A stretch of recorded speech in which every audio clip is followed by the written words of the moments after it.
Baik, bismillahirrahmanirrahim. Assalamualaikum warahmatullahi wabarakatuh.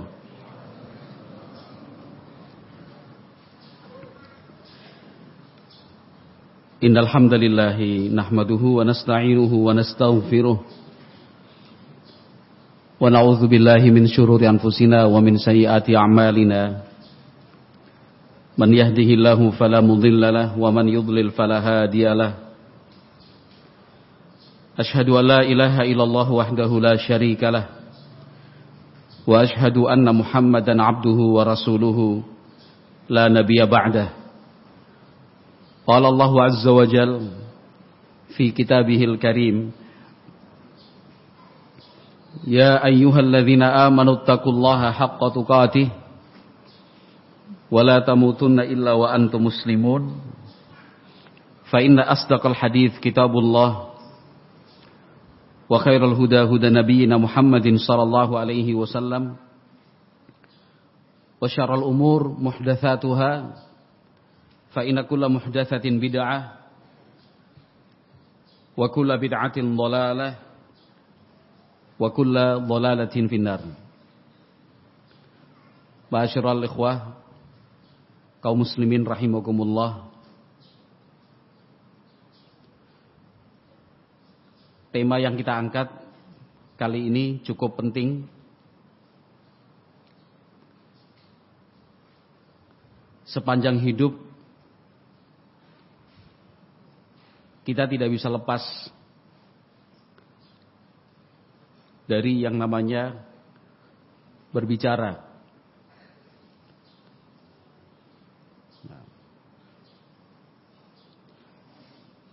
Aturan dan patokan itu sudah dijelaskan oleh Nabi Muhammad SAW.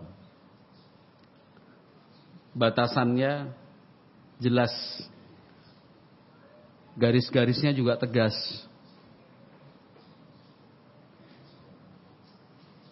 Yang mesti dilakukan dan diperhatikan seseorang adalah begini, jangan melebihi batas, jangan melompati garis. Sudah ada aturannya itu. Nah, materi sepanjang apapun itu terkait dengan berbicara disebutkan secara ringkas dan disimpulkan dengan singkat oleh Nabi Muhammad SAW. Tapi memang kita yang terkadang perlu penjelasan lebih. Kadang-kadang harus ditambah dengan contoh-contoh nyata. Dan seringkali mesti diingatkan lagi bahwa Nabi Muhammad SAW sudah menjelaskan untuk kita tentang hal ini. Rasulullah SAW bersabda, "Man kana yu'minu billahi wal yaumil akhir falyaqul khairan aw liyasmut." Itu kan pendek sekali. Itu sudah mencakup dan mewakili semua pembahasan tentang mana yang lebih baik, berbicara atau diam. Ikut-ikutan ngomong atau memilih untuk menahan diri. Ada aturannya itu. Riwayat Bukhari Muslim. Nabi Muhammad SAW bersabda, "Man kana yu'minu billahi wal yaumil akhir." Barang siapa beriman kepada Allah dan hari akhir, falyaqul khairan aw liyasmut. Silahkan dia berbicara tentang yang baik-baik saja. Kalau tidak bisa, silahkan diam. Jangan berbicara.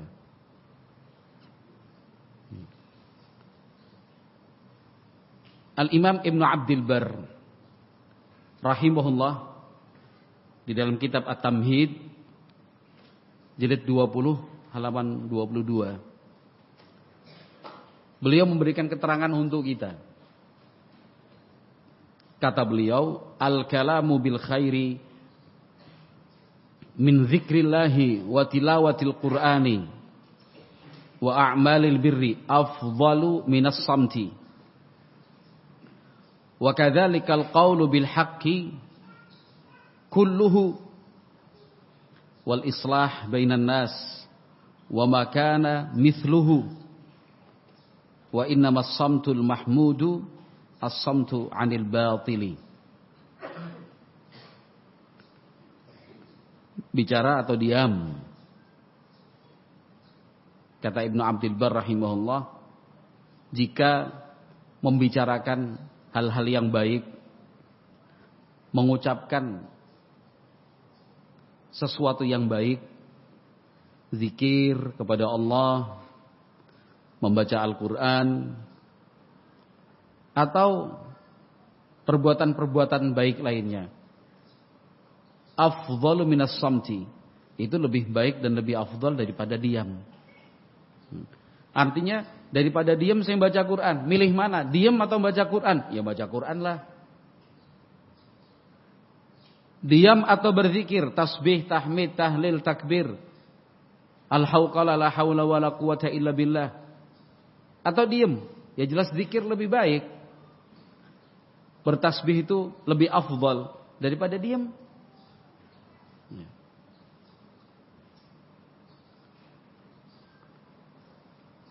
Mendidik anak-anak, menjelaskan tata cara bersuci dan praktek sholat. Mau nggak mau kan harus bicara, menerangkan dan menjelaskan. Begitu atau diam? Ya jelas menyampaikan tata cara bersuci dan praktek sholat kepada anak lebih afdal daripada diam. Wa kadzalika al-qawlu bil haqqi kulluhu. Semua ucapan yang benar lebih kita pilih dan lebih afdal daripada diam. Wal islahu bainan nas wa ma kana mithluhu.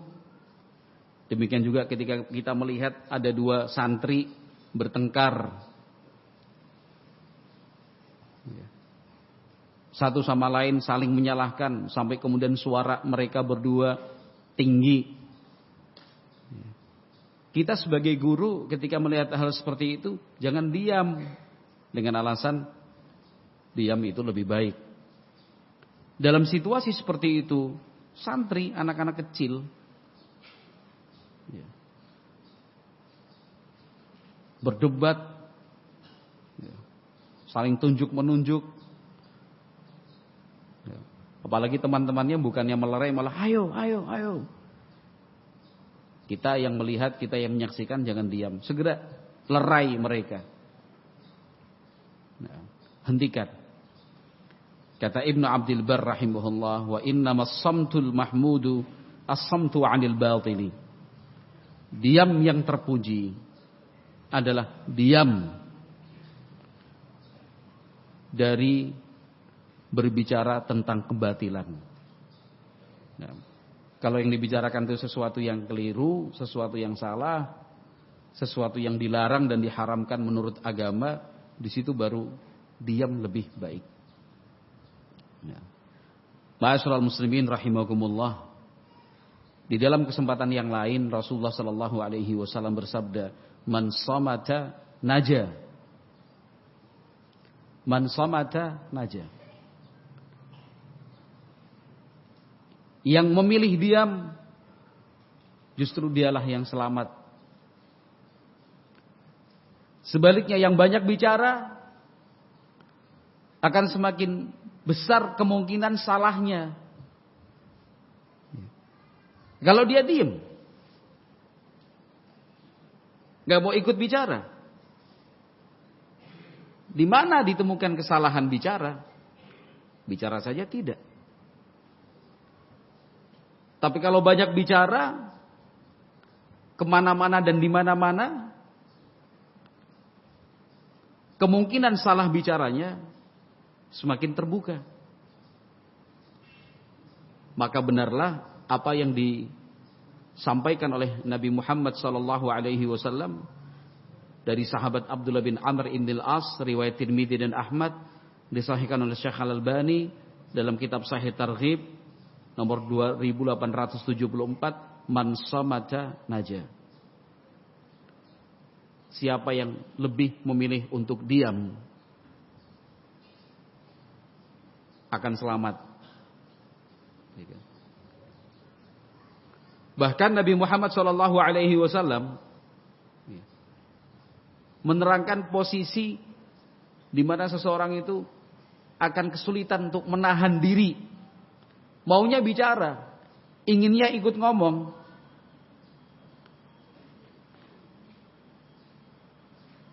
Posisi yang mendorong dia untuk berbicara itu sangat kuat sekali. Kenapa? Merasa benar. Merasa benar. Beliau menjamin Nabi Muhammad SAW dengan istana di surga. Istana di surga. Di surga bagian bawah. Karena surga itu bertingkat-tingkat. Liman tarakal mira'a wa in kana muhiqqan. Orang yang menghindari perdebatan.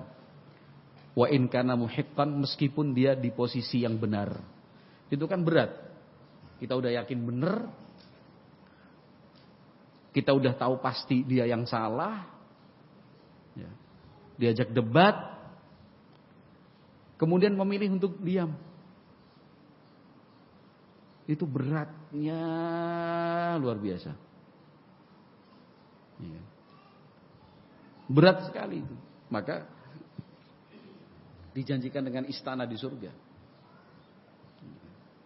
Kenapa? Karena dia melihat perdebatan itu seakan tiada arti. Perdebatan itu sudah hawanya emosi.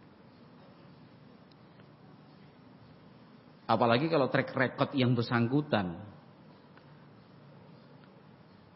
jejak dan rekam riwayatnya, orang ini memang suka debat, orang ini nggak mau kalah, orang ini ingin menang sendiri, maunya didengerin tapi dengerin nggak mau. Nah, udahlah, hindari perdebatan. Itu ajaran Rasulullah Sallallahu Alaihi Wasallam. Ikhwati fillah rahimani wa rahimakumullah. Nah, yang menjadi tugas kita itu adalah bagaimana menempatkan sikap dengan tepat. Kapan harus bicara, kapan memilih diam.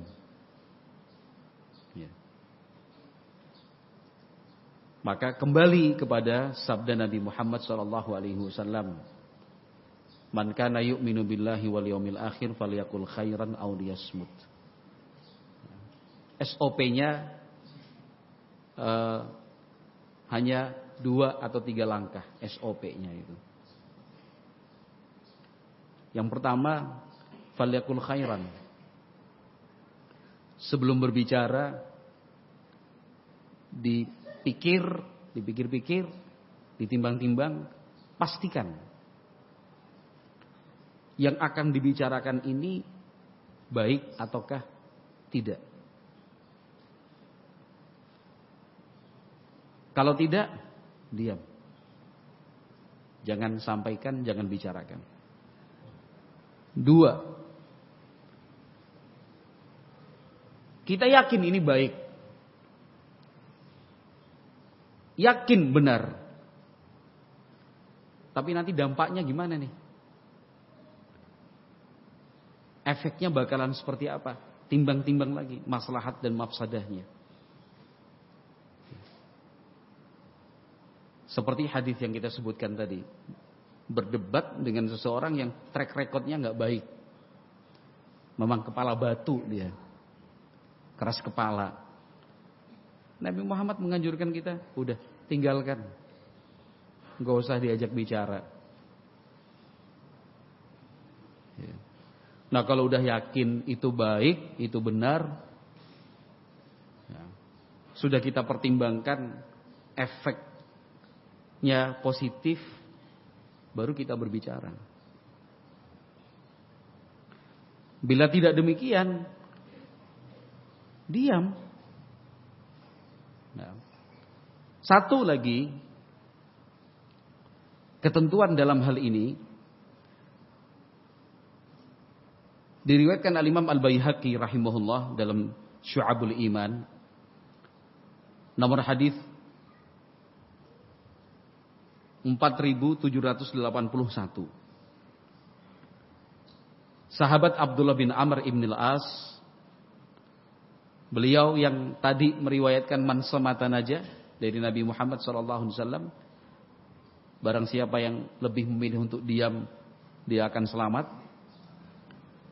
Nah, sahabat Abdullah bin Amr ini juga punya pesan kepada salah satu muridnya. Kata sahabat Abdullah, "Dzar ma lasta minhu fi syai'in wala tantiq fi ma la ya'nika wakhzin lisanaka kama takhzinu darahimaka." Ini aturan berikutnya. Sahabat Abdullah bin Amr mengatakan, tinggalkan. Artinya apa? Jangan berbicara malasta minhu fi syai'in, mengenai hal-hal yang tidak ada sangkut pautnya dengan dirimu. Kamu itu nggak ada urusannya dengan hal itu. Kenapa kamu ikut bicara? Gitu. Nggak terikat dan terlibat secara langsung. Sudahlah, diam. Nggak usah ikut bicara.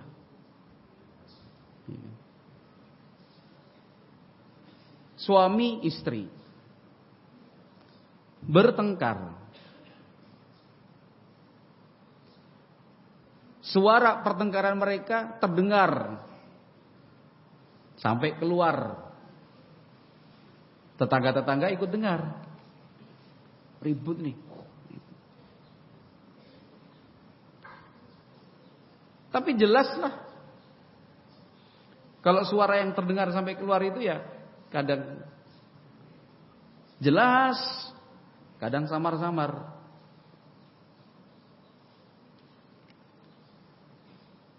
Penasaran sebagian orang, pasang telinga baik-baik ini. Apa ini?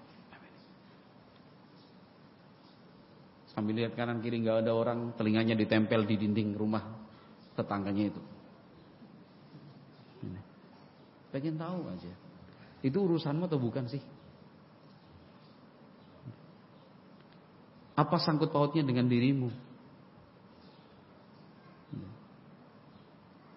Gak usah ikut bicara, apalagi kemudian cerita. Apa? Cepet sini. Kenapa? Ribut. Loh, dia aja nggak boleh ikut-ikutan, apalagi ngajak yang lain ikut. Sini cepet. Iya ya. Dari 1, 2, 3, 4 rame-rame denger gini. Udah, yang berempat ini ngobrol ini, ngebicarain yang tetangga suami istri yang bertengkar hebat gitu. Abi kan udah bilang. Itu misalnya gitu. Tinggi suaranya. Kaget nggak? Karena nggak biasa keras, akhirnya kaget ya.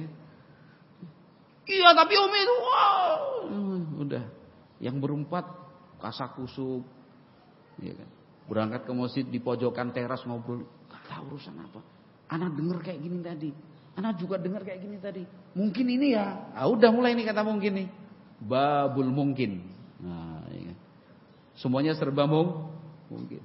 Mungkin. Datang orang kelima yang gak ikut tadi. Apa ini asik bicara nih? Pengen tahu aja. Ya pengen tahu ada apa sih? Ini juga pengen tahu, bukan urusan dia kok. Pengen tahu aja. Ini apa sih? Enggak. Apa masa enggak percaya sama anak? Itu loh, keluar udah. Tetangga kita. Yang tadi kata mungkinnya hilang. Bertengkar mereka ini. Kenapa? Kata mungkin udah dihapus. Langsung dibilang, istrinya minta beli kulkas 3 pintu. Ada nggak kulkas 3 pintu? Ya buatlah. Masa nggak ada yang perusahaan bisa bikin? Khusus minuman, khusus es batu, freezer, khusus sayur-sayuran, masa nggak bisa? Bisa lah. Contoh aja. Ribut. Sehari, 2 hari, 3 hari diomongin, ketemu sama tetangganya udah gak enak sendiri nih. Mau ngomong gak enak. Ini yang berlima masih ribut, ini suami istri udah damai. Udah damai suami istri ini. Udah jalan bareng, boncengan sama anaknya, udah ketawa ke TV, ya kan? Kulkas baru udah ada di dalam rumahnya. Yang berlima ini nggak tahu nih, ya kan? Nggak tahu. Itu ilustrasi kecil, ya, ilustrasi kecil, ya. Sebuah contoh lah untuk menjelaskan apa yang dipesankan oleh sahabat Abdullah bin Amr ibn al-As, "Dzar ma lasta minhu fi syai'in." Yang kamu itu nggak ada urusannya, nggak usah ikut-ikutan, ya kan? Nggak tahu cerita, nggak paham penyebabnya, sudah berlangsung berapa lama, ditanya juga nggak tahu, ikut-ikutan bicara. Kata sahabat Abdullah bin Amr, "Wala tantiq fima la ya'nika." Jangan sampai kamu bicara sesuatu yang tidak memberi manfaat untukmu. Jadi kalau mau bicara, tanya dulu pada diri sendiri, apa sih manfaatnya saya bicara ini? Apa keuntungannya buat saya? Nggak ada. Ya udah, jangan ikut bicara. Karena lisan itu sangat mahal. Kata sahabat Abdullah, "Wakhzin lisanaka kama takhzinu darahimaka." Simpan lisanmu seperti engkau menjaga uangmu, dirham-dirhammu. Ya. Kita kalau punya duit, mana mungkin kita taruh di teras rumah 3 juta. Gini. Jangankan 3 juta, 100.000. Ya. Gak ada lah di antara kita yang secara sadar dan sengaja naruh. Ya. Diselipkan di bawah helm, helmnya ditaruh di atas jok motor, seret, naruh 100.000 aja, simpan kan, dijaga.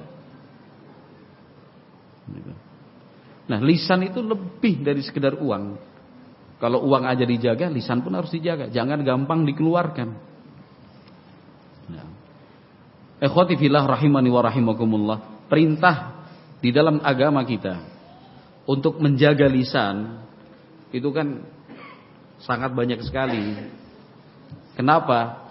Karena penyakit masyarakat, ya, konflik-konflik sosial, ya, horizontal, itu paling banyak dan paling didominasi oleh faktor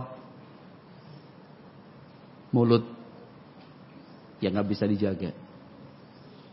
Mulai dari lingkup rumah tangga sampai bertetangga, bermasyarakat, bahkan berbangsa dan bernegara. Konflik itu antar sesama, ya, horizontal. Faktor yang menyebabkan paling banyak apa? Mulut yang gak bisa dijaga.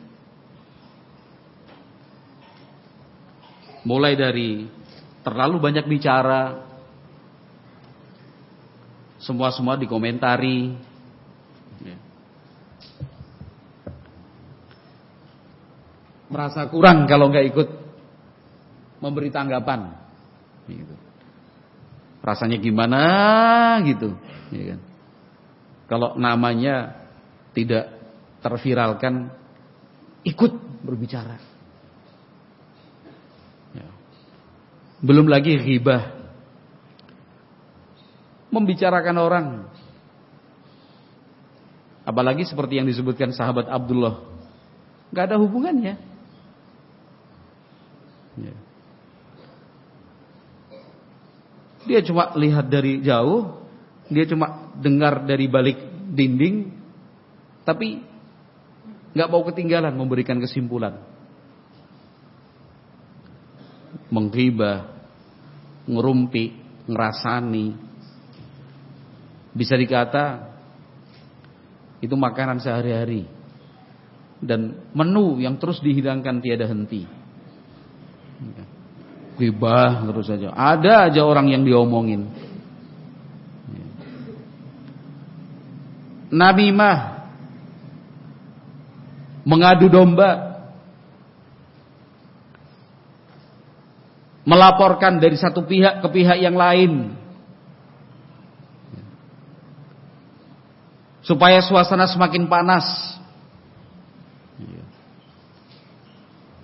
Apalagi kalau mengandung unsur kedustaan, bohong.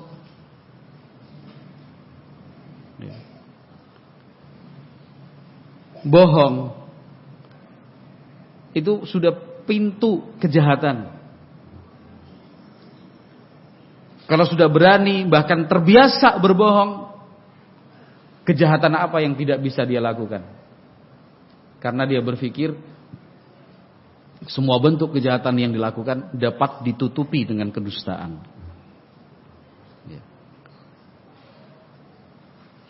Mencaci maki,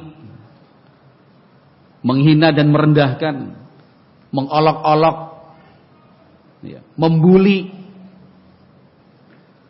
Belum lagi bicara hukum agama diatasnamakan Allah tanpa berdasarkan ilmu.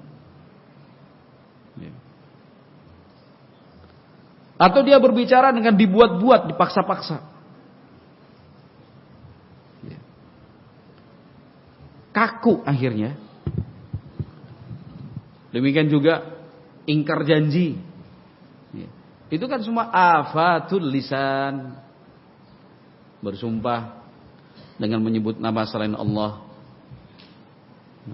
Itu semua afatul lisan. Penyakit-penyakit lisan.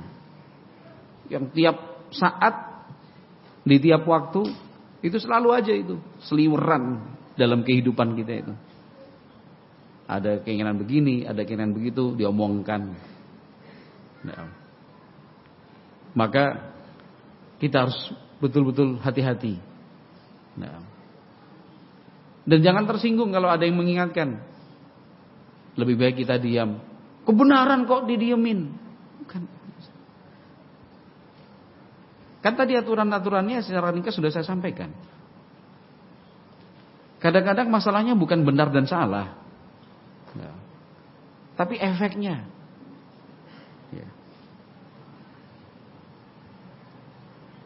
Rasulullah Shallallahu Alaihi Wasallam ketika bersabda man samata naja, siapa yang memilih untuk diam, dia akan selamat. Yang dimaksud apa? Yang dimaksud adalah man sakata an kulli ma yusabbibu lahu sayyi'at wa yub'iduhu an ta'ati wal hasanat.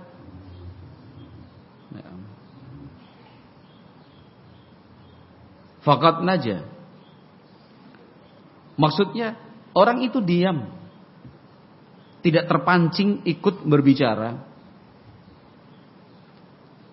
mengenai hal-hal yang justru akan menimbulkan kejelekan-kejelekan.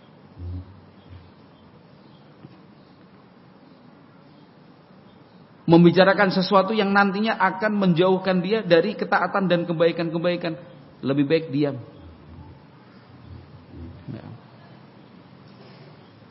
Contoh ini suami istri lagi. Paling enak tuh suami istri. Udah. Sebagai contoh.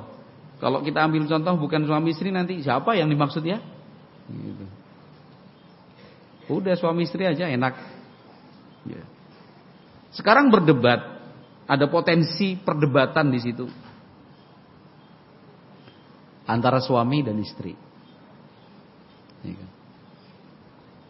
Ada suatu kesalahan terjadi. Sebenarnya itu salah faham. Orang kan bisa salah ucap. Maunya A, suara yang keluar B. Terlanjur yang mendengar B yang diucapkan.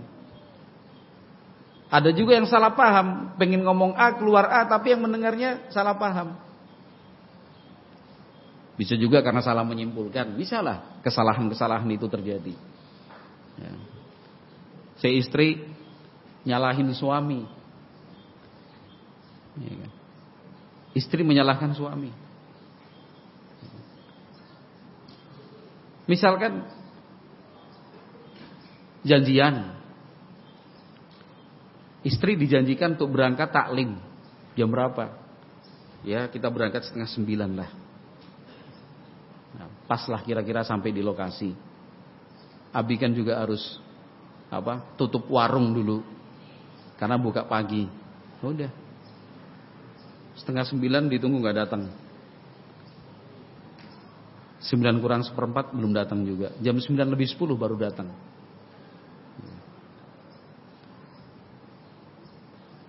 Istri udah cemberut. Ya kan? Pipinya udah kerut-kerut aja dia. Ya kan? Mulutnya udah monyong gini. Mulai dari nyalahin lagi. Abi itu ngomong gak bisa dipegang. Terlambat ini. Malu. Umat udah pada sampai semua, kita yang paling belakangan. Terlambat lagi. Ini kan posisi sedang emosi. Orang kalau sedang tinggi jangan dilawan tinggi. Bakalan tinggi-tinggian nanti. Sabar dikit kenapa sih? Dalam posisi seperti itu lebih baik diam. Kalau nggak diam bicara yang baik, afwan. Iya, diomelin aja. Ya memang perempuan harus lebih banyak ngomong daripada laki-laki. Udah itu fitrahnya kan ya. 1 banding berapa ribu tuh. Yang laki-laki ngomong 1, istri ngomong 10. Wajar. Jangan kaget. Padahal dia nggak tahu. Kita harus ganti ban karena bocor di bengkel tadi. Tapi karena posisinya sedang tinggi, sabar dikit kenapa sih? Gitu. Dengerin aja. Oh iya Mi, afwan. Udah ini udah siap kok. Ayo berangkat udah.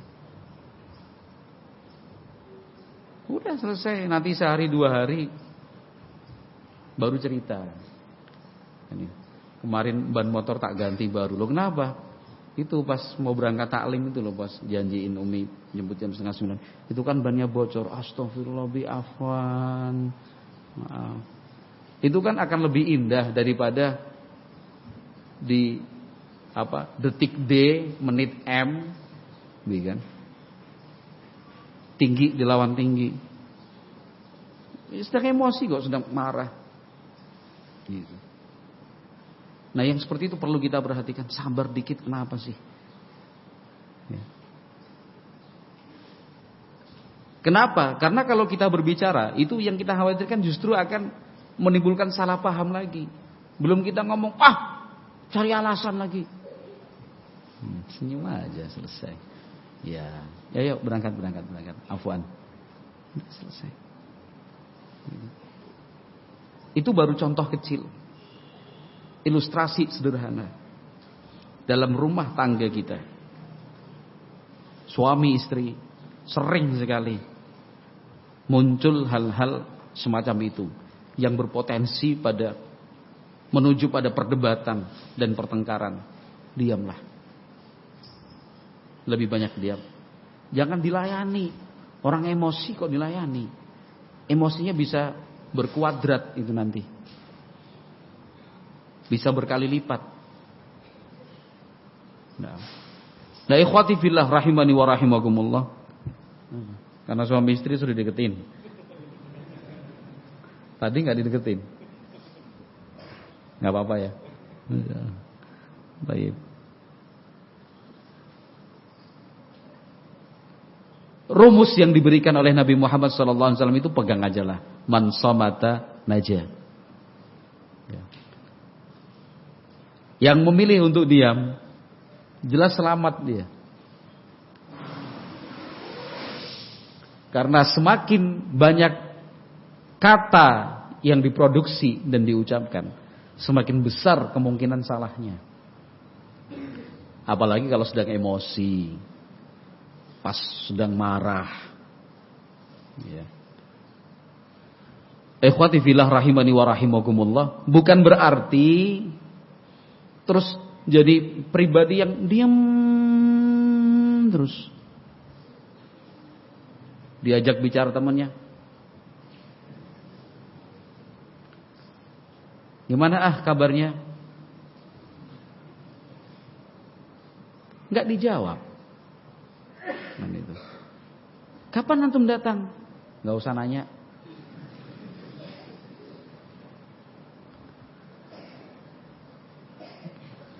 Sendiri apa sama keluarga? Urus keluargamu sendiri. Loh, gimana sih? Kenapa diam itu dipilih? Tadi udah dijelasin. Kenapa diam itu dilakukan? Supaya tidak menimbulkan salah paham. Supaya tidak memunculkan rasa tidak suka. Ini kalau bicara kayak gitu menimbulkan, kalau ternyata diam justru menimbulkan tidak suka, ya malah sebaliknya nggak boleh. Gitu. Kita dulu punya teman satu, pinternya luar biasa. Sekarang udah berbeda jalan kita. Hajuri dia. Pinternya luar biasa. Saya Bukhari hafal dia. Saya Bukhari hafal. Tiap hari di masjid, di damaj dulu. Murojaah terus pokoknya. Rajin pokoknya, saat rajin-rajinnya.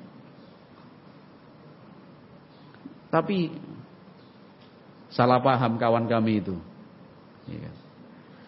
Kita datang habis makan sarapan pagi, gimana? Kita panggil namanya. Apa kabarnya? Afan, jangan ajak bicara anak baru hafalan ini. Itu amat sih. Ya udah, sejak itu kita nggak ngomong sama dia. Kita cuma nyapa, ya kan? Bekhair, nggak sarapan. Itu tadi bahasanya. Afan, jangan ajak bicara anak baru menghafal ini, baru murojaah. Insyaallah. Itu juga nggak bener. Maka tadi di depan sudah kita sampaikan, tugas kita itu adalah menempatkan sikap secara tepat, ya kan? Kapan harus diam, kapan harus bicara. Al-Imam Ahmad rahimahullah, juga Al-Imam At-Tirmidzi rahimahullah meriwayatkan dari Simak, seorang tabi'in. Beliau bercerita, qultu li Jabir bin Samurah.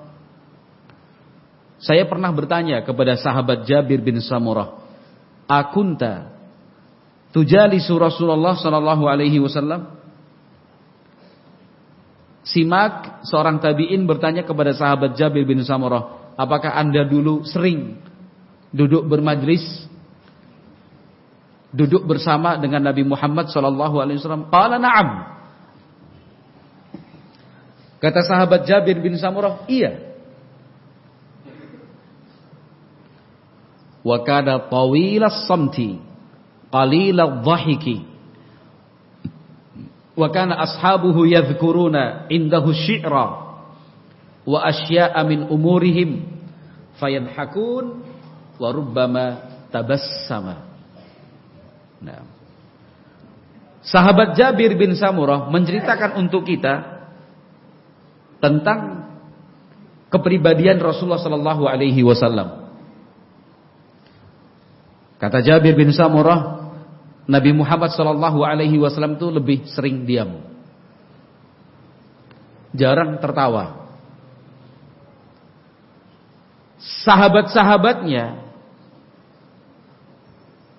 di majlis itu, di depan, di hadapan dan di samping Rasulullah sallallahu alaihi wasallam, itu mereka bercerita tentang syair-syair Arab. Wa asya'a min umurihim. Mereka cerita tentang kegiatan dan aktivitas macam-macam ceritanya para sahabat. Fayadhakuna. Para sahabat itu tertawa di hadapan Nabi Muhammad sallallahu alaihi wasallam, di dekatnya Nabi Muhammad sallallahu alaihi wasallam. Nabi Muhammad mendengar, Nabi Muhammad mengetahui, tapi tidak mengingkari. Bukan. Selama masih dalam batas kewajaran. Ngobrol, bicara keakraban, ya, untuk menguatkan dan mengikat kebersamaan. Ditakrir oleh Nabi Muhammad SAW, tidak diingkari. Bahkan kata sahabat Jabir bin Samurah, warubbama tabassam. Bahkan kadang-kadang Nabi Muhammad ikut tersenyum mendengar cerita dan menyaksikan para sahabatnya tertawa. Nah, riwayat ini penting nih, ya kan? Untuk memberikan pencerahan buat kita bahwa pada prakteknya para sahabat itu juga banyak ngobrol, sering berbicara. Tapi tentunya yang mereka bicarakan adalah sesuatu yang baik, ya, mubah minimalnya. Nabi Muhammad ikut mendengar, Nabi Muhammad ikut menyaksikan. Beliau mendiamkan artinya tidak mengingkari. Bahkan Nabi Muhammad ikut memberikan respon. Warubbama tabassama. Bahkan kadang-kadang Nabi Muhammad SAW ikut tersenyum bersama dengan mereka. Nah. Kapan diam, kapan harus berbicara. Ya. Ada timbangannya itu, ditimbang-timbang. Lebih berat mana? Antara bicara atau diam. Ah, diam. Udah, diam. Pilih mana nih, ikut-ikutan atau tahan diri nih. Pikir-pikir, ini ada sih gak urusannya sama saya? Gak ada. Kalau saya ikutan bicara, ada efeknya gak? Enggak. Ya udah, diam. Falyakul khairan au liyasmut. Dimulai praktek itu di mana? Di keluarga. Orang tua dengan anak-anaknya. Jangan alasan mansomatan aja. Siapa yang diam akan selamat. Anaknya didiemin. Anaknya gak ada ajak bicara. Anaknya jarang dapat cerita. Tapi kalau sama temannya bisa ngomong. Mansomatan aja gak berlaku. Sama istrinya mansomatan aja, Dek, ya. Nggak usah ngajak bicara abang ya. Diem. Oh ya. Senyap. Mau tidur, mau makan. Ya. Giliran dia di warung sama teman kerja. Wah. Giliran ronda malam sama yang lainnya. Oh. Cerita sana sini. Mansomatan ajanya hilang. Nggak tahu ditaruh di mana. Nabi Muhammad SAW coba kita pahami secara utuh. Beliau berbicara dengan keluarga, beliau berbincang-bincang dengan istri, beliau bercerita dengan anak dan cucu, yang baik. Kan begitu aturannya. Falyakul khairan au yasmut. Nanti giliran anaknya sudah menginjak usia remaja, menghadapi suatu problema, orang tuanya tanya, anaknya geleng kepala. Orang tuanya tanya, si anak diam saja. Orang tuanya bertanya, si anak tetap tidak mau terbuka. Baru mengeluh, anak saya pendiam, anak saya tertutup, sulit komunikasinya. Ya kamu yang gak ngajari cara berkomunikasi. Orang tua yang salah. Kenapa dari kecil tidak diberi kesempatan untuk berbicara? Kenapa orang tua tidak membuka ruang seluas-luasnya buat anak, ya, untuk bisa menyampaikan pendapat dan idenya, ya. Nanti curhatnya sama ustadz. Dibawa si anak, ustadz tolong ini anak saya gini nih, gimana nih? Lah, lo yang berbuat, gue yang tanggung jawab. Nah, ini saya bilang sama orang tua yang seperti itu, Mas, gak ada cerita di dunia ini orang itu pendiam, gak ada ceritanya. Mana ada orang pendiam di dunia ini? Mutlak yang gak ada. Buktinya, dan itu sudah saya buktikan juga. Sama orang tuanya gak bisa bicara. Sama teman-temannya asik ngobrol, banyak bicara. Ini sama orang tuanya aja diem. Sama orang tuanya aja dia tertutup. Sama orang tuanya aja dia tertunduk. Tapi pas giliran orang tuanya nggak ada, udah pulang. Gitu. Pendiam seperti itu. Bukan. Itu saluran komunikasi antara orang tua dan anak ada sumbatannya itu. Harus gini. Dibuang sumbatannya. Kalau di manual nggak bisa pakai diesel dengan kekuatan besar ya kan, pakai selang isi air. Gitu. Itu kayak saluran got kalau misalkan tersumbat kan begitu caranya kan. Nah, ada sumbatan komunikasi di situ. Nah, kenapa itu terjadi? Kenapa hal itu dialami anak? Karena kita sebagai orang tua tidak membiasakan anak untuk ikut berbicara. Dim, dengar, kan itu. Lakukan, jangan, cepat. Gitu. Mesti bicara, jangan banyak tanya. Gitu. Udah pergi. Baru sedikit bicara, kamu itu mana tahu. Mau ikut bicara, masih kecil, nggak usah ikut-ikutan. Ini urusan orang tua. Mau bicara, kamu belajar aja. Ini urusan Abi sama Umi. Seperti itukah? Salah. Kasih kesempatan anak untuk berbicara. Beri ruang sebanyak-banyaknya untuk anak itu menyampaikan pendapatnya. Kita ajari, kita dampingi. Itu tugas orang tua, mendampingi. Mulai dari hal-hal yang paling kecil minta pendapatnya. Menurut kamu gimana nak? Gitu. Kalau kita begini gimana? Menurutmu? Kalau dari kecil dibiasakan, insya Allah anak itu akan komunikatif. Mudah diajak bicara. Kalau salurannya itu udah lancar, ya.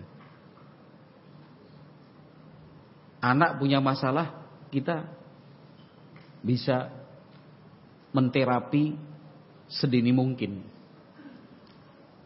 Anak sedang dihadapkan pada satu persoalan, kita udah bisa mendeteksi secara dini.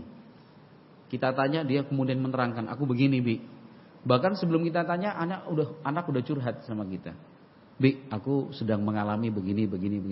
Menurut Abi gimana? Enak kan?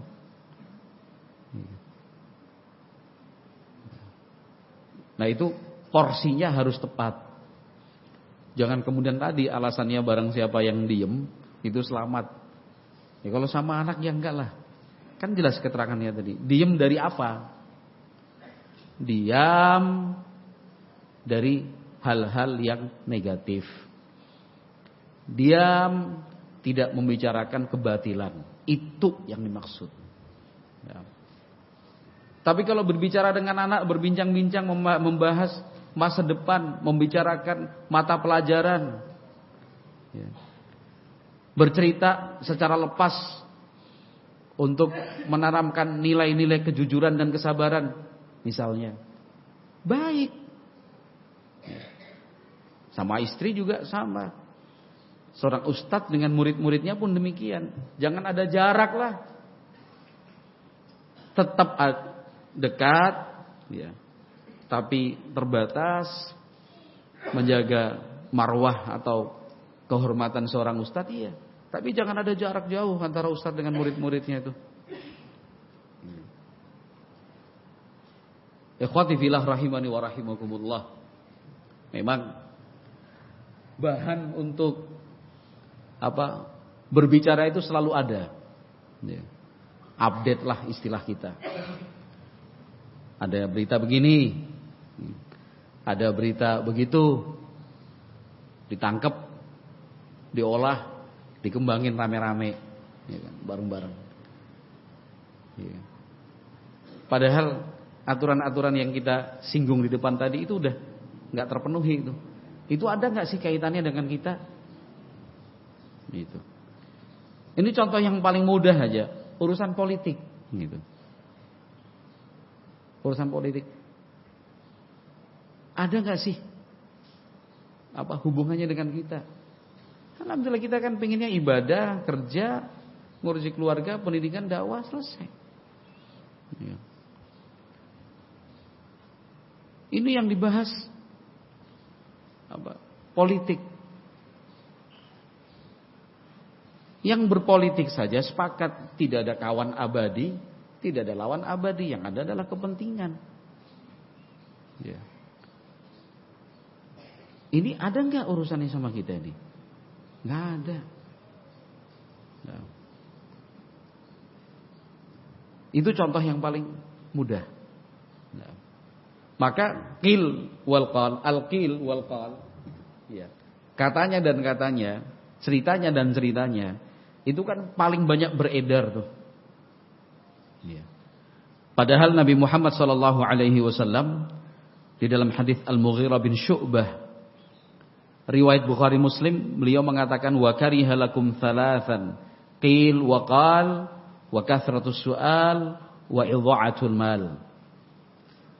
Ada 3 kebiasaan Allah Subhanahu wa taala membenci bila kalian lakukan. Yang pertama, qil wa qal, katanya dan katanya. Ditanya sumber beritanya malah tersinggung. Antum gak percaya sama ana? Loh, bukan kan cuma sekedar tanya, antum dengarnya dari siapa? Ya, marah. Ya. Katanya dan katanya, antum dengar sendiri dari orangnya. Gitu. Enggak. Katanya begitu, katanya dan katanya. Lebih banyak salahnya kalau katanya dan katanya. Bukankah agama kita diberi keistimewaan oleh Allah Subhanahu wa taala dibanding agama-agama sebelumnya dengan 2 hal. Salah satunya adalah sanad, mata rantai riwayat yang menghubungkan dari sumber berita sampai ke ujungnya. Dari hulu hingga hilir, dia mengalir. Berita itu bisa ditelusuri dari mana ke mana. Sanad itu namanya. Mesti jelas sumber beritanya. Tidak boleh hanya qila wa qala. Maka yang seperti ini ayo kita hidupkanlah. Ya. Ayo kita hidupkan.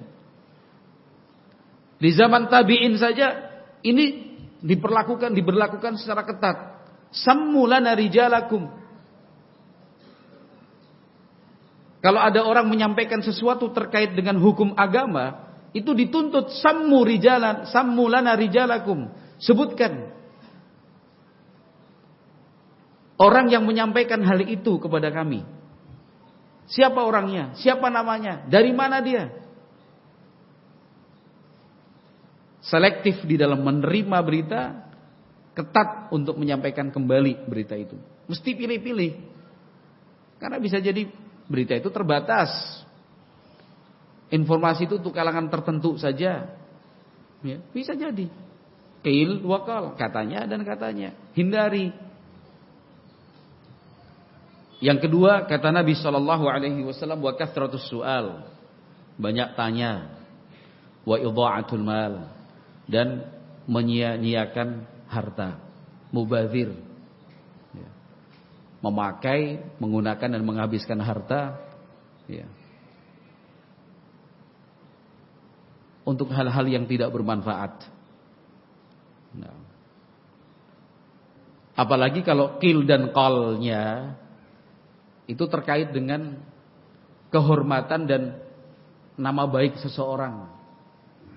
Harus lebih hati-hati lagi. Ingat, ada kaitannya enggak dengan saya? Apa manfaat dan keuntungannya buat saya? Itu pertanyaan-pertanyaan yang harus dijawab sebelum ikut masuk, sebelum terbawa dan terlarut. Harus ditanyakan pada diri sendiri. Ini kalau saya ikut ngomong ini, ada kaitannya enggak dengan saya ini? Apa hubungannya dengan saya?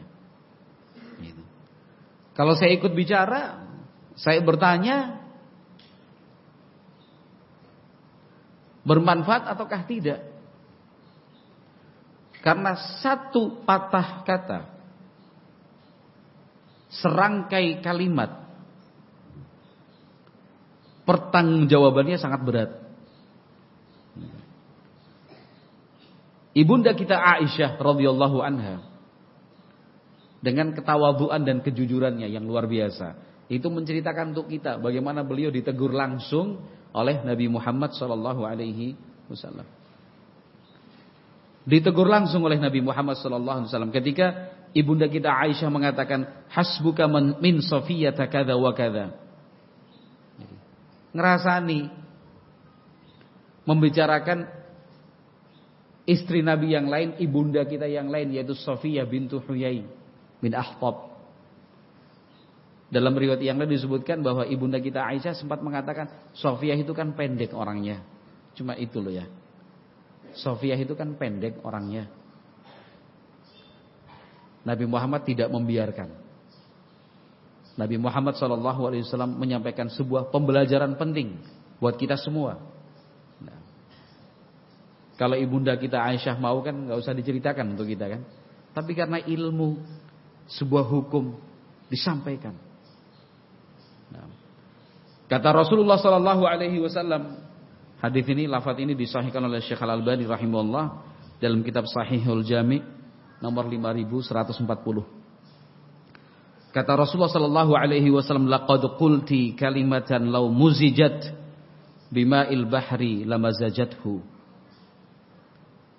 Engkau sudah terlanjur mengucapkan sebuah kalimat. Andaikan kalimat itu dimasukkan ke dalam lautan luas, bisa merubah air laut, bisa merubah warnanya, bisa merubah rasanya, bisa merubah baunya. Satu kalimat saja ya. Masukin ke laut Jakarta, Priok, laut seluruh dunia langsung berubah. Bayangin, padahal sudah berapa ribu kata yang kita ucapkan. Berapa ribu kalimat yang sudah kita sampaikan. Ya kalau ditelusuri satu persatu kita nggak tahu sumbernya dari mana. Hanya katanya. Sudah berapa ribu kali kita membicarakan orang.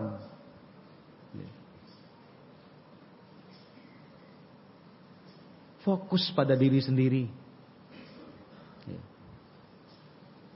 Koreksi diri sendiri aja, nggak usah bicarakan orang lain. Apalagi tiap hari yang dipasang di statusnya itu aja. Ya. Nyindir si A, nyindir si B, ya. Nyinggung si C, nyinggung si D. Kayak hari-hari nggak ada kerjaan aja dia. Ya. Apalagi bahasanya umum dan global. Yang membaca sebenarnya ngapain juga baca status yang seperti itu ya kan? Kalau udah ada track recordnya gak usah dibuka gitu aja udah. Kalau mau buka status orang ya yang pasti-pasti aja lah gitu. Gak usah ngomong kayak gini dia. Oh, udah tahu, gak usah antum kasih tahu, anak udah tahu kalau dia ngomongnya kayak gitu. Dari dulu orangnya kayak gitu. Ada track record kan. Ada pola berpikir dan pola sikap seseorang itu kan sudah, kalau udah terbentuk kan begitu juga. Hanya Allah Subhanahu wa taala tempat kita memohon dan meminta untuk perubahan pola sikap tadi itu dari yang buruk menjadi baik, dari negatif menjadi positif. Hanya Allah yang Maha mengetahui dan Maha mampu. Nah, tapi yang saya maksud sudah berapa kali dan berapa banyak kalimat terucap. Ghibah, menceritakan dan membahas seseorang, sekali lagi yang nggak ada kaitannya sama kita. Kita di sini, dia di sono. Yang bersangkutan juga belum tentu kenal sama kita, belum tentu. Ngapain kita ikut-ikutan bicara? Kenapa? Karena ini nih. Akibatnya fatal. Akibatnya fatal. Dampaknya mengerikan. Yang dibahasakan oleh Nabi Muhammad SAW, lau muzijat bima'il bahri lamazajathu. Itu kalau kalimat tadi, Safiyah itu pendek wahai Rasulullah, itu dimasukin ke laut, laut berubah. Nabi Muhammad sallallahu alaihi wasallam ketika Mi'raj, Isra Mi'raj. Isra perjalanan malam dari Mekah ke Baitul Maqdis, Mi'raj araja ya'ruju urujan, naik. Dalam hadis Anas bin Malik yang diriwayatkan oleh Imam Abu Dawud rahimahullah, disahihkan oleh Syekh Al-Albani dalam Sahih Targhib wa Tarhib nomor 2839. Rasulullah sallallahu alaihi wasallam mengatakan, lamma urija bi marartu biqaumin lahum azfarun min nuhasin. Ketika saya melakukan perjalanan Mi'raj, naik ke langit sana, saya melewati suatu kaum kukunya panjang-panjang, tajam-tajam, ya, dari tembaga, panjang-panjang. Yakhmushuna wujuhahum wa sudurahum. Mereka cakar-cakar mukanya sendiri. Mereka cakar-cakar itu dadanya. Bayangin, kuku asli aja kalau panjang diginiin luka, berdarah. Apalagi ini kukunya panjang, tajam, bukan kuku tapi logam. Gini-gini. Faqultu man haula'i ya Jibril. Saya bertanya, itu siapa mereka itu, wahai malaikat Jibril? Malaikat Jibril menjawab, haula'i alladzina ya'kuluna luhuman nasi wa yaqa'una fi a'radhihim. Orang-orang itu adalah orang-orang yang semasa hidupnya memakan daging manusia. Artinya apa? Menghibah, membicarakan yang lain. Wa yaqa'una fi a'radhihim, membicarakan nama baik dan mencela, menjatuhkan kehormatan orang lain. Hati-hati, hati-hati, hati-hati. Ancaman ini kan mengerikan nih. Ini berlaku untuk siapa? Untuk kita semua. Ditujukan kepada siapa? Ditujukan kita semua. Jangan pertama kali mengarahkan dan kemudian ditujukan kepada orang lain, sampai lupa kalau itu juga sebenarnya berlaku untuk dirinya sendiri. Di lingkup apa ini diberlakukan? Di lingkup mana aja? Karena sabda Nabi Muhammad alaihi salatu wasallam itu umum. Di lingkup keluarga, dalam hidup bertetangga, ketika kita bermasyarakat yang lebih luas, dalam lingkup pendidikan, di medan dakwah, di lingkungan kerja, semua ini berlaku. Hati-hati kalau sudah berbicara mengangkat tema seseorang, apalagi terkait dengan harga diri dan kehormatannya. Hati-hati. Ikhwati fillah rahimani wa rahimakumullah. Sahabat Umar Ibn Al-Khattab radhiyallahu anhu, beliau mengatakan, rahimallahu imra'an amsaka fadlal qawli wa qaddama fadlal amali. Kata Umar Ibn Al-Khattab radhiyallahu anhu, Allah merahmati seorang hamba yang berusaha menahan diri untuk tidak berlebihan berbicara, dan dia lebih memilih untuk banyak berbuat. Itu kalau dalam bahasa ulama kita namanya fudhulul kalam, pembicaraan yang tidak diperlukan, pembicaraan yang sudah melebihi batas kewajaran. Umar bin Khattab mengatakan Allah merahmati hamba yang seperti itu. Sahabat Abdullah bin Mas'ud, beliau mengatakan, wallahi alladzi la ilaha illa huwa ma ala wajhil ardi syai'un ahwaju ila tuli sijnin min lisanin. Demi Allah zat yang tidak ada sembahan yang berhak diibadahi kecuali Dia. Di atas muka bumi ini, di atas muka bumi ini tidak ada yang lebih berhak untuk dipenjara dalam waktu yang lama dibandingkan lisan kita. Nah, artinya apa? Betul-betul dijeruji. Benar-benar apa? Dikerangkeng. Ya. Seperti kita memenjarakan seseorang, seperti itulah lisan dipenjarakan supaya nggak kemana-mana, biar nggak keluar. Nah, ini perjuangan berat. Nah, perjuangan berat. Ada seseorang datang menemui sahabat Salman Al-Farisi radhiyallahu anhu. Kata orang itu, "Ausini." Qala la takallam.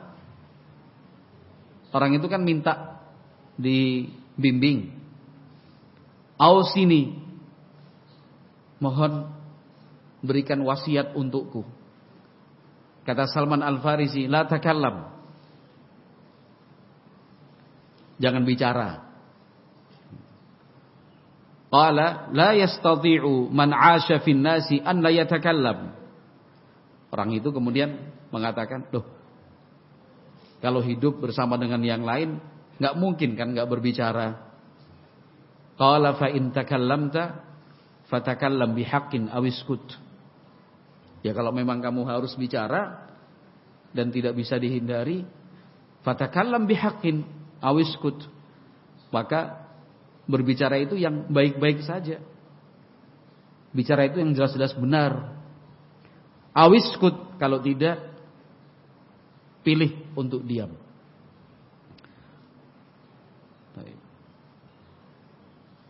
Qala zidni. Orang tersebut meminta tambahan. Ada wasiat yang lain untuk saya? Qala la taghdab.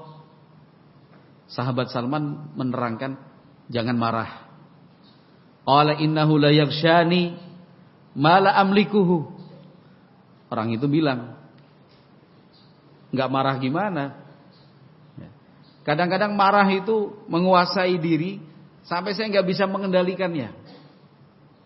Qala fa in ghadibta fa amsik lisanaka wa yadak. Salman Al-Farisi sahabat Nabi mengatakan, kalau memang kamu sedang marah, itu jaga lisan dan jaga tangan. Karena kalau orang sedang marah itu lisan susah dikendalikan, tangan ini juga sama. Susah dikendalikan juga. Qala zidni. Orang itu mengatakan, tolong tambah lagi wasiatnya. Qala la tulabisin nas. Sahabat Salman mengatakan, kamu jangan berbaur dengan yang lain. Qala la yastati'u man 'asha fin nasi an la yulabisahum. Orang itu bilang, "Loh, kalau hidup di dunia ini mana bisa enggak berbaur sama yang lain? Mau enggak mau kan kita akan berinteraksi, berhubungan satu dengan yang lain, hidup bersama-sama." Qala fa in labastahum fasduqil haditha wa addil amanata. Kalau memang tidak bisa, mau tidak mau hidup bersama dan bergaul dengan yang lain, maka modalnya dua. Pertama, fasduqil haditha. Kalau bicara yang jujur. Wa addil amanata. Jadilah orang yang amanah. Tunaikan amanah itu. Nah, pesan-pesan dari Salman Al-Farisi radhiyallahu taala anhu ini, itu semua kaitannya dengan apa? Dengan lisan. Nah, kaitannya dengan lisan. Coba yang pertama tadi, ya. Jangan bicara. Kalau bicara, bicara yang benar. Kalau nggak bisa, diam. Yang kedua, tips ketika marah. Udah nggak bisa dikendalikan, mau tidak mau marah, tahan lisan, jangan bicara. Orang kalau sudah marah, omongannya keluar nggak terkendali. Bahkan dia tidak sadar apa yang dia ucapkan. Ujung-ujungnya menyesal. Jadi kalau sedang marah, diam. Yang ketiga, kalau kita hidup bersama, bergaul dan berinteraksi dengan orang lain, jangan lupa, jujurlah dalam berbicara. Jangan suka bohong, jangan senang dusta. Jadilah orang yang amanah, bukan bermental khianat. Sahabat Abu Darda radhiyallahu anhu, beliau juga mengatakan, ansif udhunaika min fika, fa innama ju'ila laka udhunani ithnatani wa famun wahidun litasma'a aktsara mimma taqulu. Sahabat Abu Darda mengatakan, berikan sepenuhnya hak kedua telingamu, bukan hanya mulutmu. Sesungguhnya telinga itu diciptakan ada dua, mulut hanya satu. Litasma'a aktsara mimma taqulu, supaya engkau lebih banyak mendengar daripada berbicara. Ya. Telinga dua, kanan kiri, mulut satu. Kenapa telinga diciptakan dua? Para salaf, diantaranya sahabat Abu Darda dan diterangkan para ulama setelahnya, ya karena memang kita harus lebih banyak mendengar daripada berbicara. Minimalnya 1:2. Nah itu cobalah kita praktekkan ya. Apalagi kalau kita hidupnya di komunitas. Hidup di komunitas. Katakan di sini, ya, di Ma'had Tamamul Minnah Karawang, sudah berapa kakak? Berapa jumlah cacah jiwa? Orang tua dan anak-anaknya sangat banyak, ratusan sudah. Belum lagi ditambah santri. Itu dengan latar belakang kita yang berbeda-beda. Moodnya itu lain-lain. Kesibukan dan kegiatannya juga satu sama lain nggak tahu. Taunya ada ikhwan kontrak di sana, punya rumah di sini, bangun di sini, dia kerja di sana. Tapi yang sedang dia pikirkan, yang sedang menjadi beban saat itu kita mana tahu. Imannya juga berbeda-beda tingkatannya. Bisa dikata tiap hari ada yang imannya naik, ada yang imannya turun. Ada yang sedang berbaik hati, ada yang sedang susah hati. Nah dengan kondisi yang seperti ini, menjaga lisan itu sesuatu yang gak bisa ditawar. Dijaga lisan itu. Kalau ketemu bicarakan yang baik. Kalau berjumpa sampaikan yang positif. Ketika sedang berkumpul duduk bersama, yang dibicarakan yang jelas-jelas saja. Tidak perlu dan tidak ada gunanya kita membicarakan sesuatu yang nggak ada kaitannya dengan kita di sini. Yang perlu dibahas tentang komunitas di sini saja masih banyak. Ngapain kita bahas yang di luar sana? Masalah-masalah sosial kita sekarang ini perlu banyak yang diperbaiki dan dibenahi. Kenapa waktu dan pikiran kemudian dihabiskan membahas sana dan sini? Udahlah yang di depan mata kita aja ini. Masalah kita apa ini? Ini. Jangan sampai ada kubu-kubuan. Wong tinggalnya satu komunitas. Ngajinya bareng. Ustadznya sama juga.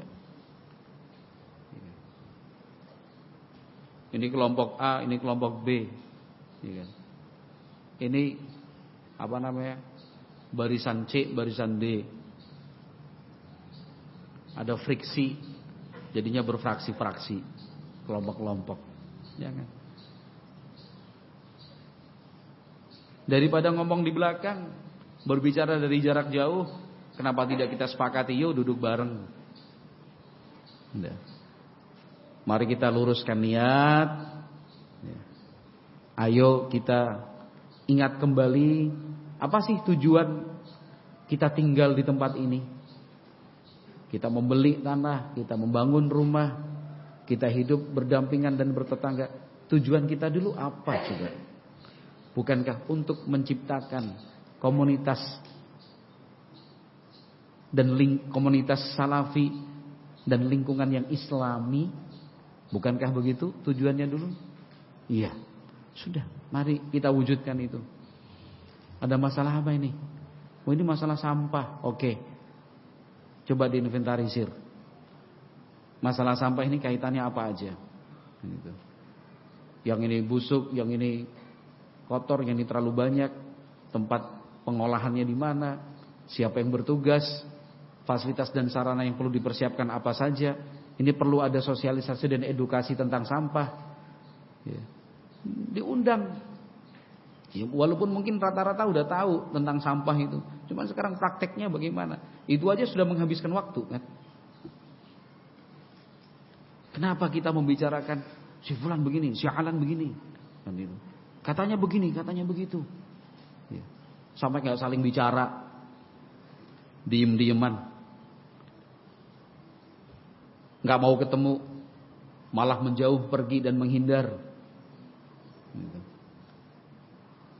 Yang lain bukannya menarik dan gondeli, malah udah sekaligus pergi aja. Gitu. Malah senang gak ada dia. Udah klop jadinya. Nah. Yang perlu kita bicarakan, dan itu pasti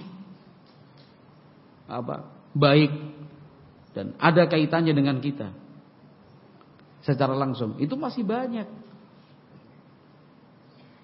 Lalu kenapa kita habiskan waktu untuk membicarakan sesuatu yang tidak bermanfaat? Sahabat Ibnu Abbas radhiyallahu anhuma itu ketika tawaf didengar oleh orang-orang yang ada di dekatnya. Saat tawaf sahabat Ibnu Abbas mengatakan, ya lisan, qul faghnam awiskut waslam qabla an tandam. Ibnu Abbas mengatakan, wahai lisan, berbicaralah yang baik, pasti engkau beruntung. Kalau tidak bisa, diam, pasti selamat. Qabla an tandam, sebelum nanti menyesal. Sebelum nanti menyesal. Ya. Itu coba ketika tawaf aja diingat nih kata-kata seperti ini. Nah. Orang yang mempertimbangkan apa yang akan dia bicarakan, itulah orang yang cerdas sesungguhnya. Nah, orang yang pintar, karena dia sudah memperhitungkan untung rugi. Orang pintar kan menghitung untung rugi. Untung enggak? Jangan-jangan rugi. Oh, ini untung. Ya udah diomongin. Gak ada untungnya, tapi gak bakalan rugi. Ya ngapain juga ngomong gak ada untungnya. Apalagi sudah gak ada untungnya malah menimbulkan kerugian. Lebih-lebih lagi jangan ngomong, jangan bicara. Ya. Yang perlu kita lakukan sekarang adalah prakteknya. Ya. Kalau ilmu secara ilmiah, secara teori sudah lebih dari cukup yang saya sampaikan ini. Walaupun masih banyak ayat Al-Quran, masih banyak hadis-hadis Nabi Muhammad SAW, masih banyak juga ucapan-ucapan salafus saleh terkait hal ini. Tapi yang tadi saya kira cukuplah. Andaikan kita berpegang dan yang diingat selalu adalah sabda Nabi Muhammad SAW, "Falyakul khairan aw liyasmut." Itu juga sudah lebih dari cukup. Prakteknya sekarang. Prakteknya. Ikhwati fillah rahimani wa rahikumullah. Nah, supaya kita ngerem dikit lah. Nah, kalau nggak bisa ngerem dengan dengan full, paling nggak pelan-pelan remis. Yang kemarin udah terbiasa membicarakan orang, kalau nggak bisa langsung berhenti, ya harusnya langsung berhenti. Ya. Kalau tidak ya bertahap lah, dikit. Memang susah, pengen ngomong. Pengen ngomong lagi, ingat lagi.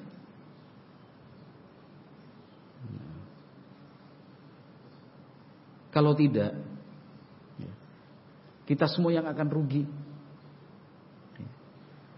Karena efek dan dampak dari bahaya lisan ini itu kan sangat masif, kemana-mana, besar sekali. Itu padahal kalau mau duduk dengan pikiran jernih, dengan hati yang bening, terus ditelusuri, itu nanti ujung-ujungnya, oh iya salah paham ternyata. Itu salah ucap kemarin. Oh ana yang salah menyimpulkan.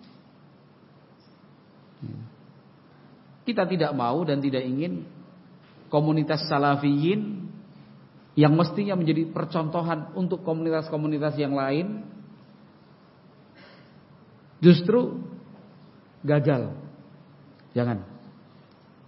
Kita memohon pertolongan dan bantuan kepada Allah Subhanahu wa taala agar ahlu sunnah salafiyin dijaga harmonis, rukun, guyub, ya, saling berlapang dada. Ya. Tidak usah jauh-jauh ke sana, tidak usah jauh-jauh kemana. Tapi kita praktekkan di lingkup yang paling dekat dulu. Ya. Di lingkup yang paling kecil, keluarga. Lagi-lagi apa? Keluarga. Karena dari keluarga ada 10 keluarga, 20 keluarga, tapi dengan sikap yang sama, falyakul khairan aw liyasmut, maka lingkungan pun akan kondusif. Dan boleh dikata setiap masalah dan setiap problem yang muncul itu karena lisan. Ya kan? Itu kalau kita telusuri ini diakibatkan oleh lisan yang tidak terkendalikan itu. Maka mestinya sesering mungkin diingatkan dan terus diingatkan. Harusnya demikian. Kenapa? Kita cepat lupa. Kita gampang terlena. Nah, sebagai penutup, ikhwati fillah rahimani wa rahimakumullah. Bagaimana dengan yang sudah terjadi dan telah berlalu? Kita sekarang punya tekad, ya, saya akan lebih menjaga lisan. Saya akan berusaha mengamalkan dan mempraktikkan bimbingan dari Nabi Muhammad SAW, falyakul khairan aw liyasmut. Tapi yang sudah berlalu bagaimana? Pertama, istighfar kepada Allah Subhanahu wa taala. Karena itu sebuah kesalahan, ya harus apa?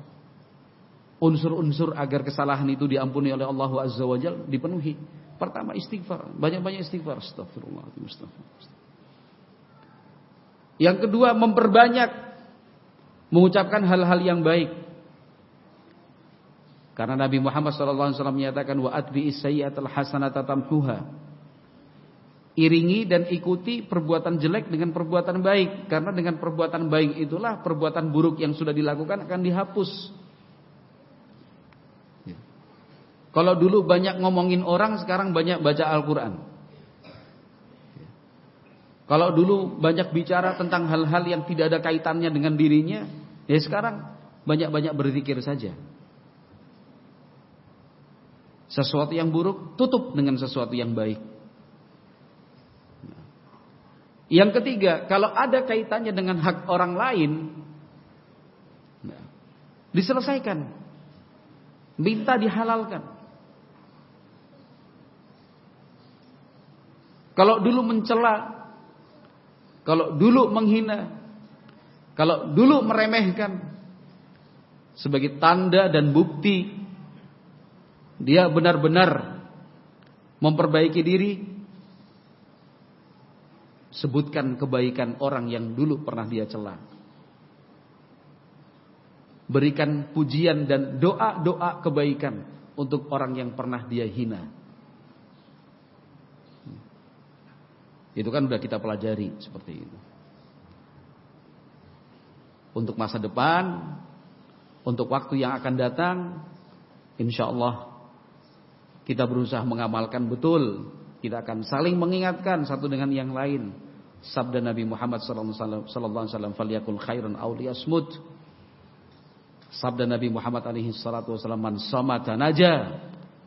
Siapa yang memilih diam, dialah yang akan selamat. Bagaimana dengan masa lalu yang sudah berlalu, ya kita bertaubat kepada Allah Subhanahu wa taala. Sesungguhnya Allah Subhanahu wa taala adalah zat yang maha pengampun lagi maha penyayang. Nah, kemudian satu lagi yang tidak kalah penting, kita jadikan hal ini sebagai materi pokok dan pelajaran urgen buat anak-anak kita. Ya. Jangan menjadi contoh yang buruk buat anak-anak. Kita ngomongin orang, anak-anak dengar. Ya. Orang tua menghibah, anak-anak mengikuti.